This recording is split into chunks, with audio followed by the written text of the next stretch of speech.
Hello and welcome. I am Jonathan Ananda from the New Indian Express, and this is Business Unboxed, where we take the hottest topics from the world of money and break it down for you, piece by piece. And of all the many problems Indians are dealing with at the moment, perhaps nothing is as hot as this one. On July 1st, oil companies hiked cooking gas prices yet again. In Delhi, they hit 834.5 per cylinder, the highest in 17 months. That's tough on the pocket, yes, but not exactly surprising, because oil prices, which had dived to their lowest in 2 decades last summer, have now recovered to their pre-pandemic levels. But around 18 crore domestic LPG subscribers eligible for subsidies are now paying the same as or close to market prices. This was not the case before the pandemic, so what has changed? Well, first, we need to understand who gets what subsidies for LPG. India has over 28 crore LPG subscribers. In 2016, the government stopped subsidies for 1.5 crore whose annual incomes were more than rupees 10 lakh.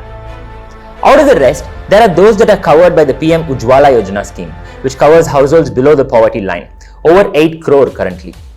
All subsidized consumers are transferred the standard subsidy when they purchase cylinders.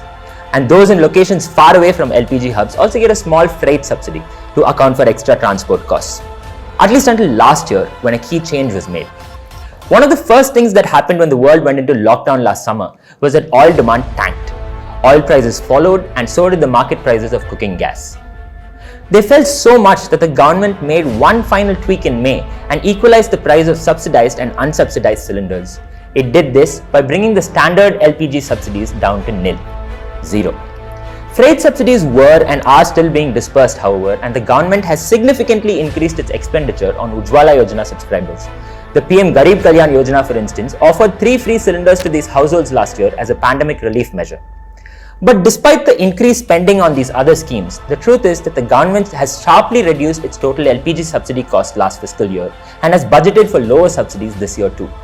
But over 18 crore subsidized LPG consumers have been left in the lurch because they are now paying effectively over 30% more per cylinder, even though oil prices are at around the same levels.